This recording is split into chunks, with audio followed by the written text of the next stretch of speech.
Irmão,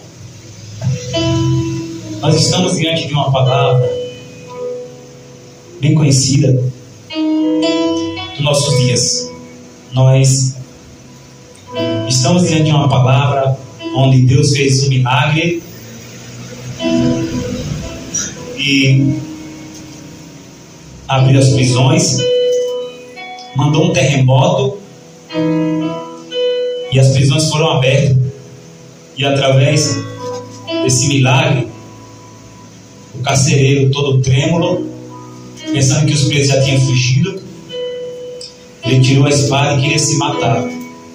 Nós sabemos que essa palavra, ela nos fala de salvação, porque aquele terremoto que veio sobre a prisão onde Paulo e Silas estavam, cantando, adorando, louvando o nome do Senhor, mesmo em meio, irmão Enemildo, aquela perseguição religiosa que Paulo e Silas estavam vivendo, aquela perseguição por pregar a palavra do Senhor, mesmo sendo chicoteado, como nos diz o texto, mesmo Paulo e Silas, eles sendo açoitados, mesmo Paulo e Silas, eles tendo as suas vestes rasgadas, mesmo Paulo e Silas sendo exposto em praça pública, mesmo Paulo e Silas por um momento envergonhado diante do que eles estavam vivendo, por pregar a verdade, diante de toda a dificuldade. O texto vai nos dizer um pouco antes que o carcereiro, ao prender Paulo e Silas, a Bíblia diz que os pés deles foram acorrentados e foram travados em um tronco. Isso era um castigo para malfeitores. Então Paulo e Silas estavam vivendo algo terrível em suas vidas por causa de uma família. Nós estamos no culto da família. A Bíblia vai dizer que esse Paulo, ele fazia missões, Paulo, missionário do Senhor. E a Bíblia diz, no começo do capítulo 16, que esse Paulo, ele está indo para a Ásia pregar a palavra do Senhor. Só que ao ir para a Ásia pregar a palavra do Senhor, o texto vai dizer que o Espírito de Deus impediu de Paulo de ir para a Ásia pregar. O Espírito de Deus impediu de Paulo de apressar os seus pés para ir pregar na Ásia. E pela segunda vez também, esse mesmo Espírito não permitiu Paulo ir em lugares que o coração de Paulo desejava ir. Só que no mesmo momento que esse Paulo, o apóstolo Paulo, ele quer ir fazer a missão, fazer a obra de Deus na Ásia, o Espírito não deixa. Esse Paulo tem uma visão, e nessa visão esse apóstolo Paulo, ele vai nos contar no capítulo 16, depois você examina em casa, em que ele tem uma visão que tem um varão que está orando, que tem um varão que está clamando a Deus. E na visão desse apóstolo, irmão Marcos, na visão desse apóstolo Paulo, esse varão está pedindo ajuda. Na visão do apóstolo Paulo, esse varão está pedindo socorro. E Paulo diz que tem uma visão, que tem um varão lá na Macedônia, buscando a Deus, e a Deus pedindo socorro. E esse Paulo tem uma visão, e nessa visão que ele tem, ele chama os outros irmãos que estavam com ele, chama Silas, e leva também Timóteo, que o texto vai falar também. E eles vão, e ao chegar na Macedônia, ele para em uma cidade. E ao chegar nessa cidade, ele encontra uma mulher chamada Lídia, vendedora de púrpura. Uma mulher que servia ao Senhor, porém ela era vendedora de perfume. E a Bíblia vai dizer que ali ele fica pregando o Evangelho. E logo que ele prega o Evangelho, a Bíblia diz que essa mulher abriu o coração para ouvir a mensagem de Paulo. E ao ouvir, ela abre o coração e diz que é serva de Deus, é temente a Deus, e pede para ele julgar ela, se ela tem servido a Deus de verdade. E se ela tem servido a Deus de verdade, ela pede para aqueles homens ficar na casa dela, Paulo, Silas e Timóteo. E ao ficar como um bom crente, que não fica parado em lugar nenhum, porque a gente às vezes viaja e quando chega lá no Nordeste, nós não fica parado. Nós vai orar, nós vai buscar, nós vai em uma igreja, procura a igreja próxima, a igreja pentecostal, e nós também queremos fazer a obra. Só que o interessante de Paulo é que eles faziam oração próximo ao rio. E ao ir para esse lugar orar, irmão João Vitor, o texto vai dizer que quando eles iam à oração, quando eles iam se reunir para pregar a palavra do Senhor, a Bíblia diz que tinha uma jovem com espírito de adivinhação. E a Bíblia vai dizer que essa jovem dava grandes lucros aos seus senhores, tendo revelação. Só que Paulo e Silas, eles estão indo na oração. E a Bíblia vai dizer que por muitos dias, ao ir orar, aleluia, essa jovem que tinha um espírito de adivinhação, a Bíblia vai dizer que por muitos dias ela incomodava a Paulo e a Silas. Toda vez que Paulo, Silas e Timóteo passavam para ir orar, aquela jovem nove-se, que era possessa, aquela jovem que tinha um espírito de revelação. Pastor, que é isso? O diabo revela, tu tá por fora. Ai, irmão, se nós tivéssemos as visões espirituais de Deus. E essa jovem, ao revelar, a Bíblia vai dizer que ela tinha senhores, homens que mantinham aquela jovem prisioneira. Ao revelar para a vida das pessoas, a Bíblia diz que ela dava grandes lucros a esses homens que mantinham ela presa. Então logo chega o meu entendimento, ela tem duas pessoas que lhe prendem, o inimigo e esses homens. Só que Paulo era um homem usado por Deus. Só que Paulo era um homem cheio do Espírito Santo de Deus. Paulo não era crente menino. Paulo não era um crente que falava pelos cotovelos e você ouvia na esquina.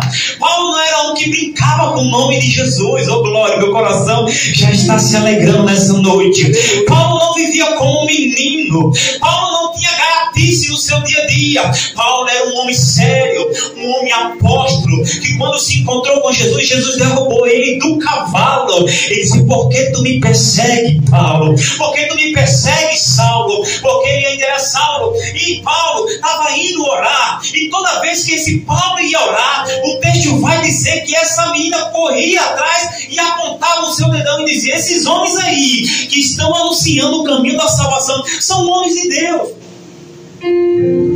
No dia seguinte, quando Paulo ia de novo orar, a Bíblia diz que essa menina de novo ela fazia o mesmo sinal. Só que quem estava falando na vida dessa menina não era ela em si, era o espírito imundo que estava na vida dela. E o texto vai dizer que Paulo se aborrece com isso. O texto vai dizer que Paulo se incomoda com aquela situação. E aqui eu já abro um parênteses. Nós que servimos a Deus, irmãos, se acomodamos com as propostas que o diabo nos dá. Nós que servimos a Deus, se sentamos e aceitamos a proposta que o inimigo nos dá. Aquela menina está dizendo: esses homens que nos anunciam o caminho da salvação são homens de Deus. Pelo olhar natural, até então, aquela menina não está falando nada demais. Ela está falando a verdade. Pois o mal ele vem disfarçado de verdade. Hoje nós pregamos na escola bíblica dominical dos lobos vestidos em pele de cordeiro. Hoje na escola bíblica dominical nós pregamos sobre os falsos profetas. Hoje na escola bíblica dominical nós pregamos sobre heresias, sobre os hereges, sobre os doutores que tomam seus próprios pensamentos e faz como quer e pensa que está tudo bom. Só que Paulo, ele, incomodado com aquela situação, note-se, Paulo, homem espiritual, segundo o nosso entendimento diante da palavra de Deus, Paulo foi o único homem que tinha os 9 dons. Então Paulo também ele tinha dom de discernimento de espírito. Olha para o irmão que está ao teu lado e diz: Deus vai te dar discernimento para você julgar se é de Deus, ou se não é. Se é Deus falando, ou se é o diabo. Aleluia. Paulo se aborrece com aquela situação aonde aquela menina incomoda ele por vários dias. E em uma vez em que ela levantou a voz para dizer que eles eram homens de Deus, Paulo olhou para trás, cravou os olhos naquela menina e disse: sai dela em nome de Jesus. A Bíblia vai dizer que na mesma hora o espírito imundo, o espírito que trazia revelações falsas na vida daquela jovem, saiu, bateu em retirada. Glória a Deus. Só que a Bíblia vai dizer que os senhores daquela menina, a Bíblia vai dizer que os donos daquela menina foram entregar Paulo e Silas aos magistrados, foram entregar Paulo e Silas e fizeram uma acusação.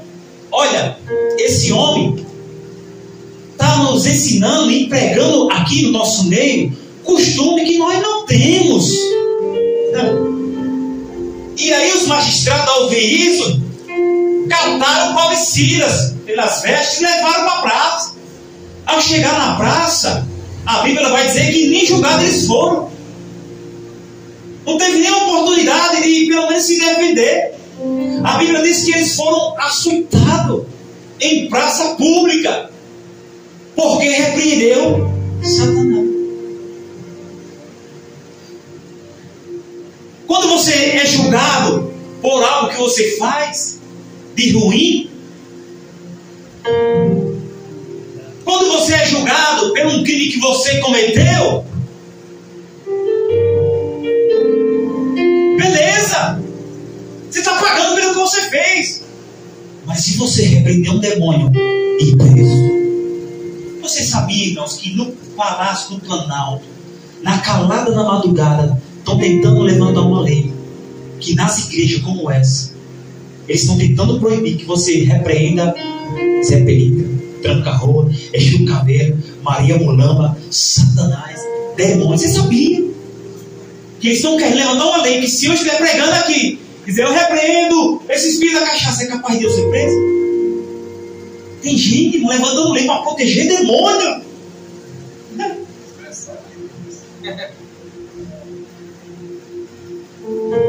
Deixa eu falar para você, o buraco é mais embaixo. Você está pensando que essa sua vida de oração aí, o diabo está? Ela não veio, ela não termina. Tu está achando que tu vai mover quem? É por isso que aí as igrejas estão cheias de pessoas aprisionadas, cheias de pessoas que não aguentam a prova, já quer chutar o balde. Aí o diabo vai macetando, vai massacrando, vai aprisionando, vai virando senhores dessas pessoas como aquela menina. E você, Jesus, eu vou morrer nessa prova. Querido, a Bíblia diz que a nossa luta não é contra a carne, nem contra o sangue. E o texto vai dizer que Paulo e Silas foram lançados da prisão. E ao ser lançado na prisão, eu já falei para vocês que foi guardado com toda segurança pelo carcereiro. Diga assim, mas quem está na direção de Deus, não desanima. O texto que eu preguei, irmãos, esse Paulo ele está louvando, adorando o nome do Senhor. E a Bíblia vai dizer que era perto da meia-noite. Aleluia. Eu comecei a pensar comigo e sim, às vezes a gente perde o emprego, fica abatido. Às vezes a gente tem uma confusãozinha dentro de casa, fica abatido. Às vezes a gente está passando por uma enfermidade, a gente fica abatido.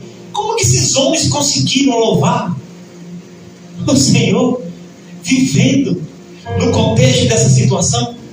foram julgados injustamente, foram açoitados na praça pública, foram humilhados e agora estão no cárcere por expulsar um demônio.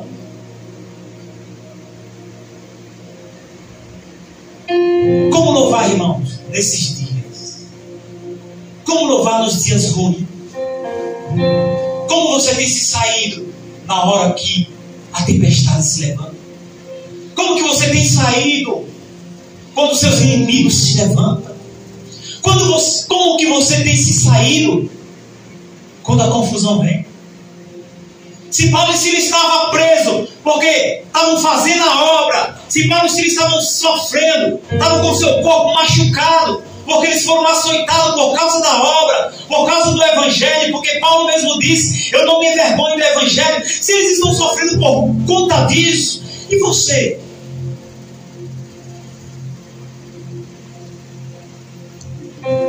Como que você tem feito? Você está aqui da Ana Ribeiro, ela está puxando aqui. Como, irmãos? Como que você tem se saído diante dos levantes do maligno na sua vida? Como que você tem se saído? Você que diz que é profeta de Deus, você que pega o microfone com autoridade e com ousadia e prega bonito, canta bonito, louva, que é uma beleza. Mas quando a tempestade vem, você não tem estrutura para suportar a prova. Aí o demônio fica assim, ó. Fala você agora, vai no ouvido dele e diz que ela não presta. É verdade, é assim mesmo. Ela não presta. Aí você diz, eu não presto, tu não vale nada. Aí o demônio vai do outro lado e vem assim. Você vai aceitar e faz com você. Tu é mulher, tu vai ficar por baixo, vai deixar um homem te humilhar. Você não presta, você é um infeliz. Irmão, como que você está sobrevivendo? De que forma você está levando a sua vida? Se esses homens estavam sofrendo por causa do Evangelho, porque expulsou o demônio, e você, irmãos, como está a sua vida espiritual nessa noite? De que forma você está reagindo com as pancadas da vida, com as humilhações da vida, com as tristezas da vida? Nessa noite, irmão, os demônios têm que cair através da tua vida. Nessa noite, Deus está te chamando e dizendo que através da tua vida o mal tem que cair para que Deus seja glorificado. Porque muitas das vezes na nossa vida, no nosso cotidiano, porque a nossa vida, Deus está dizendo, tem crente aqui que vive uma vida de círculo vicioso.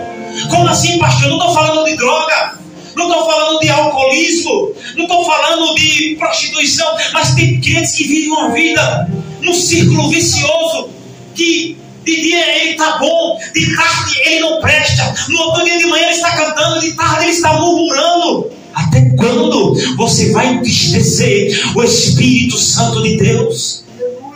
Como a Bíblia diz, o qual está selado para o dia da redenção. E se o mal se levantar agora, irmão, como está a sua fé? Você quer ter um raio-x de como está a sua fé? Como foi seu dia? Orou quando se acordou? Não orei não, pastor, hoje é domingo, foi tão corrido. Jejuou quando se acordou? Pastor, hoje eu não orei, hoje é domingo, o churrasco lá foi forte. Leu a palavra hoje? Pastor, eu mal li na escolinha, não dava nem tempo. O problema não é o levante que vai vir, que isso vai vir. Não se engane, irmão. Vim para Jesus. É como o irmão Marcos falou, que o amigo dele falou. Vim para Jesus não é sinal de riqueza. Vim para Jesus não é sinal agora de você estar do bom e do melhor. Esses homens estão passando essa aprovação por causa do Evangelho, por causa de Jesus. O mal da igreja desse século é achar que servir a Jesus é estar com o carro do ano. O mal da igreja desse século acha que servir a Jesus é ter a conta bancária gorda. O mal da igreja desse século é achar que servir a Jesus os seus problemas vai ser resolvido. Você não vai ter problema. Você vai ser uma mulher santa, vai viver 200 anos, não vai morrer, não vai ter enfermidade. Deixa eu dizer uma coisa a você. O homem veio aqui, pregou, sofreu e também passou por dificuldade. O seu mestre. Aleluia. E você aí, irmãos, Glória a Deus. vivendo no mundo da lua, achando que vai estar tudo bem todo dia. A Bíblia diz que baixa cada dia o seu mal. A pergunta que eu quero perguntar para os irmãos é o seguinte: como que você está se saindo na luta diária da tua vida? Porque se nós olharmos para o texto que acabamos de ler, ser açoitado, ser chicoteado, ter as suas vestes rasgadas, ser envergonhado em praça pública, estar em uma prisão, com os pés amarrados no tronco, e cantar.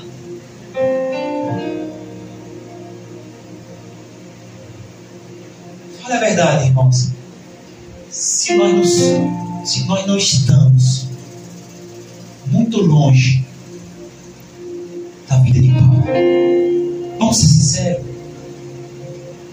se nós achamos que deve ser assim assado, quando um homem santo de Deus está pagando o preço, olha quanto nossa vida está longe, irmão.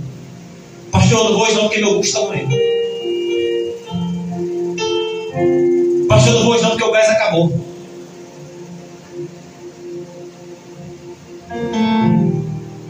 Vir no culto é o mínimo. E vocês acham que vir no culto, vir aqui, é o de menos? Não menos importante, mas é a sua vida espiritual, é a sua intimidade, é a sua comunhão.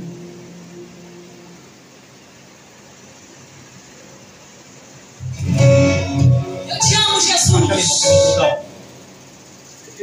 É o segundo, não, o segundo. Calma, deixa eu mexer, se não conseguir, eu já dei pausa. Pode deixar aqui, pode deixar.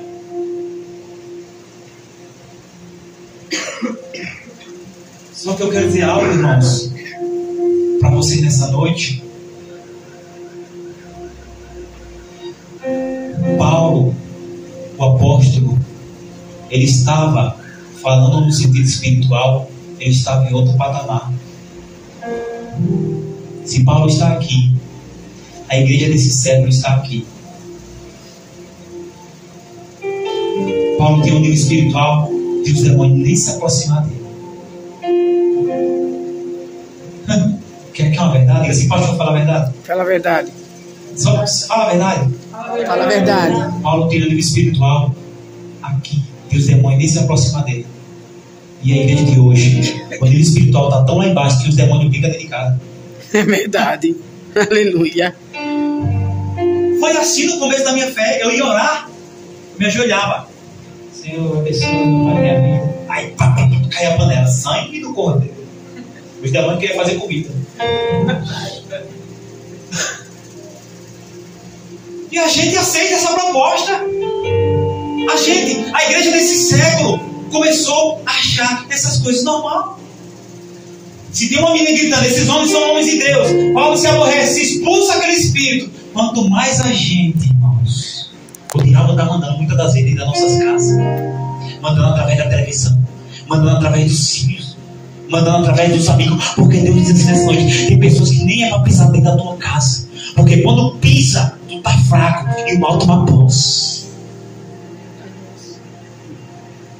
Continua aceitando a menina cheia de demônios dentro da tua casa. Continua aceitando o menino possesso dentro da tua casa. Continua aceitando que não tem estrutura, te orientando, tu vai cair. Tu vai para o fundo do poço. Possa ser que tenha até um ralo no fundo do poço. Tu vai passar até pelo ralo. Porque a Bíblia diz, irmãos, nós temos que consultar o Senhor. Aí você é espiritual, vai consultar quem não tem nada para te dar. Aí você diz que é espiritual, mas não é, vai andar com quem não tem nada a te oferecer. Você está entendendo, irmãos? Se Paulo está aqui, nós estamos aqui. O maior reflexo não é o pastor julgar a sua vida, nem você julgar a minha vida. Você mesmo se julga. verdade? O bom é isso, quando a gente reconhece, irmão, eu reconheço quando eu estou fraco. Não, eu sou o pastor dessa igreja, comigo o negócio é lá embaixo. Não, eu sou o santo. Não, irmão. Entender que o pastor está fraco também. Entender que o pastor precisa da oração dos irmãos. Não é feio dizer, pastor, eu estou fraco, ore por mim. É você se achar que está forte e levar uma vida envergonhada. Você está entendendo? E quando Paulo e Silas estão passando essa situação, irmãos, perto da meia-noite, eles estão cantando e orando. E quando Paulo e Silas estão cantando e orando, a Bíblia diz que veio um terremoto sobre aquele lugar. E todas as prisões foram abaladas pelo terremoto de Deus naquela prisão. E a Bíblia vai dizer que todas as prisões foram abertas. E o carcereiro que estava cochilando naquela madrugada, ele se acorda assustado. E quando ele se depara com aquele estrondo, com aquela situação, a Bíblia diz que ele tenta tirar a sua vida. Porque os magistrados ordenaram ao carcereiro que guardasse Paulo e Silas com toda a segurança.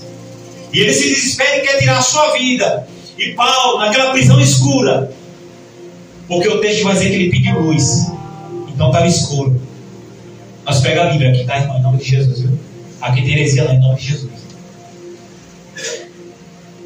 E o carcereiro pede luz. E Paulo diz, não tire a sua vida, porque todos estamos aqui. Se Paulo e Silas fugissem logo após o terremoto, Deus não se agradaria. Deus ali só revelou o seu poder, mas diz, não saia, porque a obra que eu vou fazer não é você fugindo, que eu completo a obra na tua vida. E Paulo disse, não faça nada contigo, não tire a sua vida, porque todos estamos aqui. Olha, irmãos, não só Paulo e os outros irmãos não fugiram, também os presos também não saíram das suas celas. Você acha que ele não queria sair? Caiu tudo, a cela se abriu. Agora os presos, ó, perna para quem quer. Aí isso aqui eu conjecturo na minha mente. A minha mente vai de pregador, não está no texto.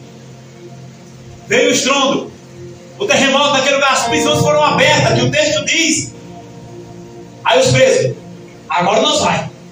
Pega na mão do outro, é a nossa hora de fugir. Vamos meter o pé daqui? Vamos. Quando os presos vão meter o pé, eu acredito, irmão, que os presos não viram aquela cela aberta.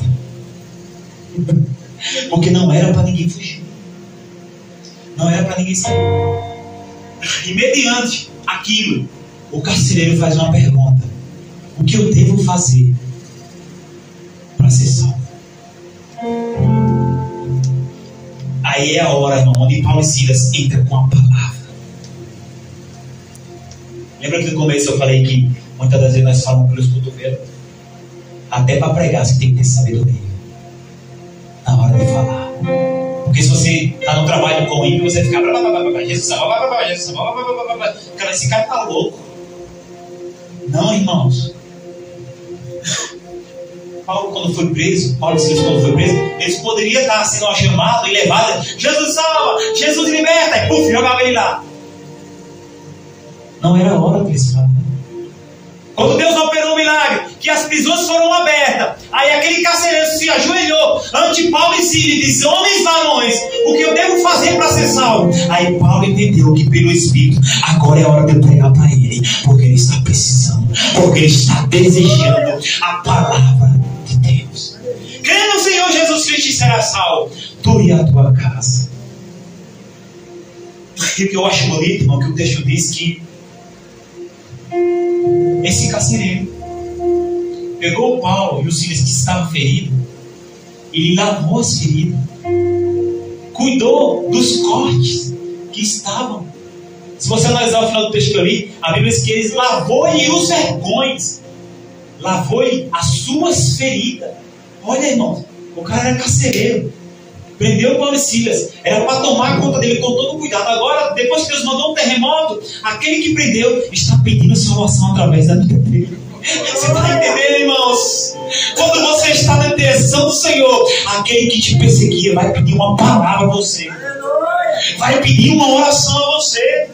Você está entendendo, irmãos? E naquela mesma noite, a família do carcereiro receberam salvação através da vida de Paulo e Silas. Aleluia. Paulo e Silas estavam pagando um preço. Sofreram, foram chicoteados, foram humilhados, foram desprezados, estavam na prisão por causa de uma família, pagando o preço pela família de alguém.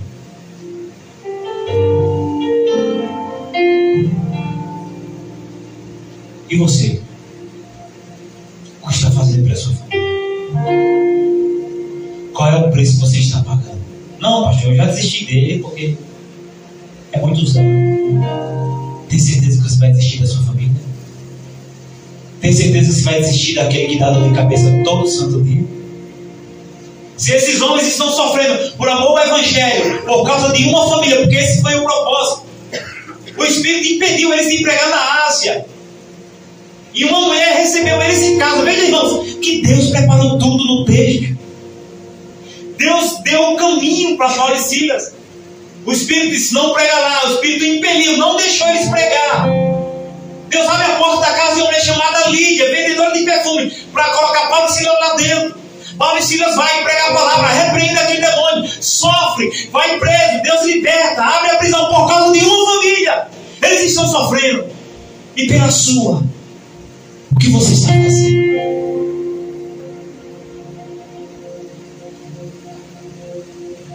E pela sua, o quanto você tem orado? Porque Deus está dizendo nessa noite que tem pessoas que não oram nem pelos que estão dentro de casa. Sabe por quê? Porque você é falho.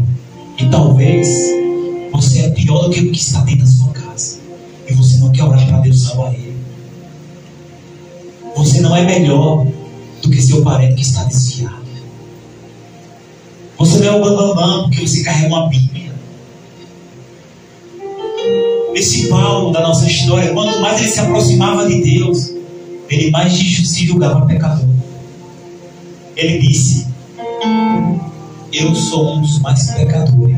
Quando ele se aproximava de Deus. Vai desistir da esposa nessa noite? Vai desistir do marido? Do esposo? Vai desistir do filho? Vai desistir do neto? Vai desistir da prima? Vai desistir do irmão?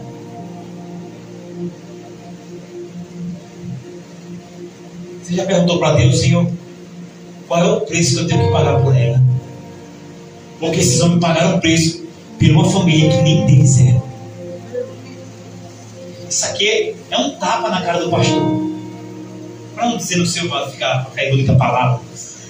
Porque se esses homens estão pregando, estão sofrendo pela uma família do carcereiro, e você pela sua, irmão, está fazendo o quê? É mais fácil dentro de casa a gente apontar o dedo, né? Dizer que não presta, banalizar o outro, falar mal, gritar com o outro. É mais fácil.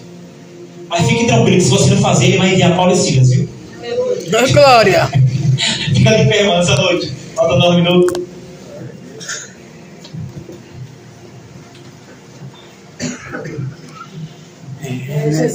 Jesus é bom demais. O que está se fazendo pela salvação da tua casa? Se hoje é culto da família. Porque fala a verdade, irmãos. Olhe para cá os irmãos rapidinho. Se é culto da família, o que você vem fazer hoje aqui? O que vocês vieram fazer hoje aqui? Se é culto da família e tu não está pregando para a tua família. Se é culto da família e você destrói a sua família. Se é culto da família e você ridiculariza a sua família. Se é culto da família e você não valoriza aqueles que estão dentro de casa com você. Rapaz, se você tem que amar quem está fora, quanto mais que está dentro. Deus está falando assim no meu coração, que muitas vezes a gente é família, mas está chutando. Muitas vezes a gente somos família, mas não estamos valorizando. Cuidado, rapaz. Deus está dizendo assim nessa noite, que é para você começar a orar pela sua família. Porque se somos carne, Paulo e Silas também eram. Se temos defeito, aqueles homens também tinham defeito. E estavam sofrendo por uma família que não era deles. E você, irmão? Por que, pastor? O senhor está fazendo esse arrumeio todo para você começar a ter consciência que a sua família tem que estar salva em Jesus Cristo. Foi Josué que disse, irmão, eu e minha casa, eu não escutei, eu e minha casa serviremos ao Senhor. Mas para ele servir, alguém tem que pagar o preço. Diga assim para o irmão, é mais fácil desistir. É mais fácil desistir. Você está vendo, irmão? Quanto mais o pastor prega, mais você se enxerga que você precisa da misericórdia de Deus. Você acha, irmãos, que se alguém, se um parente, um dia não estivesse de joelho orando pela minha vida, eu estaria aqui hoje bonitinho? Alguém pagou o preço por mim. Alguém pagou o preço por você, Gabriela. Alguém pagou o preço por você, Luiz Henrique. Alguém pagou o preço por você, irmã Neuza. Você está aqui porque você é fruto da oração de alguém. E por que você não quer orar por ela? Por que você não prega para ela? Por que você não ensina o caminho da verdade para ela? É mais fácil desistir, né? Não, pastor. Ali eu já disse. Eu já disse para alguns da minha família.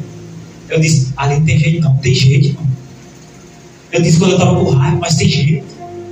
Tem jeito para ele, irmão. Tem jeito para ela. Posso ser que não aconteceu no seu tempo, mas tem jeito. Tem solução. Põe a mão no coração. Eleva o pensamento dessa pessoa que você disse que não tem jeito. Agora feche os olhos. Cubra sua cabeça.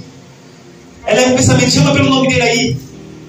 Senhor, nessa noite, assim como Paulo e Silas pregou, assim como Paulo e Silas sofreram, para através da vida dele ter salvação para aquela família. Aqui tem homens e mulheres que vai começar a orar pelo desviado da família. Aqui tem homens e mulheres que vão orar pelo esposo que não é crente. Aqui tem homens e mulheres que vão orar pela varoa que não está servindo ao seu direito. Aqui tem homens e mulheres que vão orar pela sua família. Por isso, nessa noite, para esse culto da família, eu apresento meus irmãos que estão afastados do Evangelho. Eu apresento meus irmãos que caíram na fé. Eu apresento os parentes dos meus irmãos aqui da igreja que estão afastados. Senhor, pela tua misericórdia, manda um terremoto e salva o carcereiro, salva a família dele, salva a nossa parentela. Tem misericórdia, Senhor, nessa noite, da nossa casa, da nossa família, Senhor, e visita, Pai. Envia o teu Espírito Santo em nome de Jesus Cristo. Tem misericórdia dele, tem misericórdia dela e salva a alma dele, porque a tua palavra diz que vale mais uma alma do que o mundo inteiro, Senhor. De que vale o ouro se a família está se perdendo, de que vale a riqueza se a família está perecendo, de que vale ter pão, ter fartura se o filho está nas drogas, de que vale tudo isso se a nossa família está ficando para trás. Levante a mão direita de profeta nessa noite. Levante a sua mão direita e diga: nessa noite eu vou voltar a pregar pela minha família, para meus parentes. Diga: nessa noite eu vou mandar um zap para ele, eu vou mandar um zap para ela e dizer: Jesus te ama, eu também te amo. Diga: eu vou mandar um zap e vou dizer: eu te perdoo nessa noite, porque Deus está dizendo. Tem pessoas que não pregam porque ele está odiando. Tem pessoas que não pregam porque não ama ele, não gosta dele, mas Deus está dizendo: prega para ele, para que meu nome seja glorificado. Em nome de Jesus. Em nome de Jesus. Diga: eu e a minha casa, E a minha casa serviremos ao Senhor. Olhe para cá. Vou fazer uma pergunta e já finalizo. Falta 4 minutos. Não me responda, irmão. O que você está fazendo para a sua família? É fácil desistir, mas enfrentar o problema é fácil, irmão. Fala a verdade para o pastor. É fácil, pastor, desistir. Agora, tentar reverter aquela situação em oração, a gente não quer, irmão, porque isso se chama pagar preço e nós não queremos. Eu repito a pergunta: o que você está fazendo pela salvação da sua família? Porque Josué disse: eu e minha casa serviremos. Mas Josué ficou sentado não, viu? Josué pegou, José mostrou a verdade. Amém? Glória a Deus.